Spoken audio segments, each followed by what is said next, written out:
अमरावतीमध्ये जाऊयात कारण अमरावती जिल्ह्यामध्ये 36 तासांपासून मुसळधार पाऊस सुरू आहे। पावसामुळे जिल्ह्यातील अनेक गावांमध्ये जनजीवन विस्कळीत झालंय। राजुराच्या मोखड नदीच्या पुरामध्ये अडकलेल्या 7 जणांचं रेस्क्यू करण्यात आलं। नांदगाव खंडेश्वर भागामध्ये अनेक शेती खरडून गेली।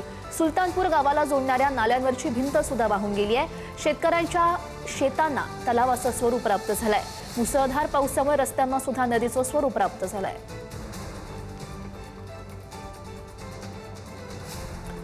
दुसरीकडे आपण बघतोय वाशिम जिल्ह्यातली ही दृश्य आहेत। वाशिम जिल्ह्यात रात्रभर जोरदार पाऊस आहे। वाशिम, कारंजा, रिसोड, मंगरुळपीर, मालेगाव आणि मानोरा तालुक्याला पावसानं झोडपलाय।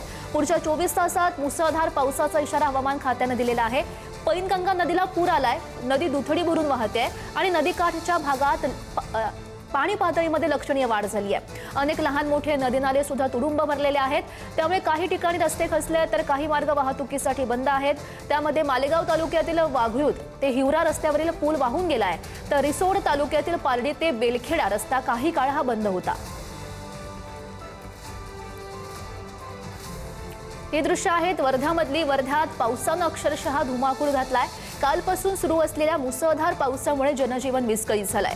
आजही बघितलं तर हवामान खात्यानं जिल्ह्यासाठी येलो अलर्ट जारी केलाय। सर्वाधिक फटका आहे तो देवळी तालुक्याला बसलेला आहे। सरूळ येथील यशोदा नदीवरचा जो पूल होता तो सुद्धा पाण्याखाली गेल्यानं वर्धा राळेगाव मार्ग हा बंद झालाय। बोरगाव, आलोडा तसंच अंजी अंदोरी पूलही पाण्याखाली गेलेला आहे। वाहतूक ठप्प आहे। भिडी, शिरपूर, रत्नापूर आणि वर्धा शहरातील काही सखल भागातील घरांमध्ये पावसाचं पाणी शिरलंय। प्रशासनानं नागरिकांना नदी नाले आणि पूरग्रस्त भागांपासून दूर राहण्याचं आवाहन केलंय। परिस्थितीवर सातत्यानं लक्ष ठेवलं जात आहे।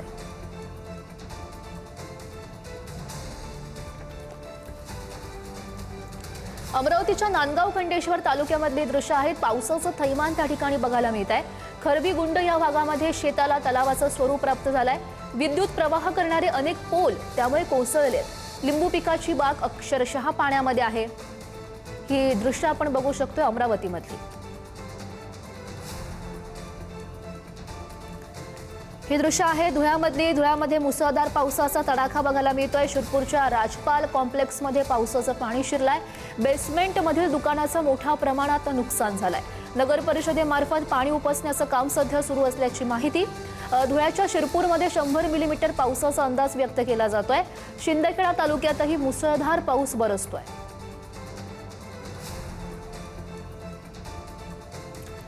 जळगाव जिल्ह्यामध्ये सुद्धा सर्वदूर मुसळधार पाऊस सुरू आहे। पारोळा तालुक्यातला सुद्धा पावसानं चांगलं झोडपलंय।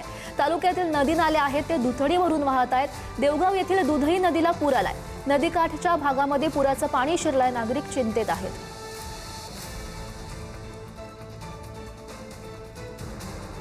ही दृश्य आहेत जळगावमधली। जळगाव जिल्ह्यामध्ये सुद्धा रात्रभर मुसळधार पाऊस झाला। त्यामुळे अनेक भागांमध्ये पूरस्थिती निर्माण झाली। अजूनही पावसाचा जोर हा कायम आहे। मुक्ताईनगर, रावेर आणि यावल भागातही नदी नाले दुथडी भरून वाहत आहेत। मुक्ताईनगर येथील कुंड धरण पूर्ण क्षमतेनं भरलाय। कुर्हा, काकोडा येथील नदीलाही पूर आलाय।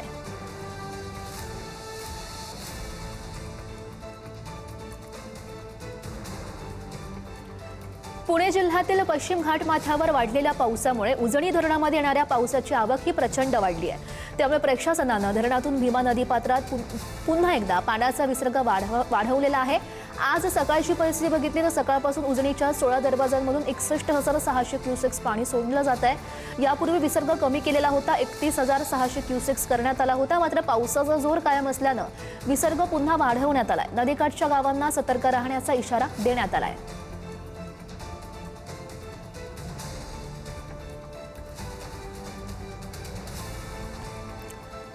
ही दृश्य आहेत साताऱ्यामधली। साताऱ्याच्या पाटण तालुक्यात मुसळधार पावसामुळे ढेबेवाडी विभागातील दिवशी घाटामध्ये दरड कोसळलेली आहे। त्यामुळे ढेबेवाडी पाटण मार्गावरची जी वाहतूक होती ती विस्कळीत झाली आहे।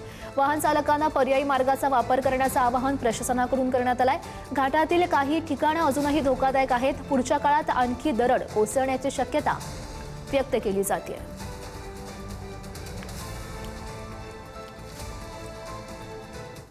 आणि बातमी पुण्यातून। पुण्यातील नदीपात्रामध्ये मृतदेह वाहून आलाय। भिडे पुलाजवळ पोलिसांनी अग्निशमन दल पोहोचलेला आहे। सकाळी 8 वाजता डेक्कन पोलिसांना ही माहिती मिळाली। मृत व्यक्तीची ओळख अद्याप पटलेली नाही। मृत्यूचं नेमकं कारण शोधण्यासाठी पोलिसांचा सध्या तपास सुरू असल्याची माहिती आहे।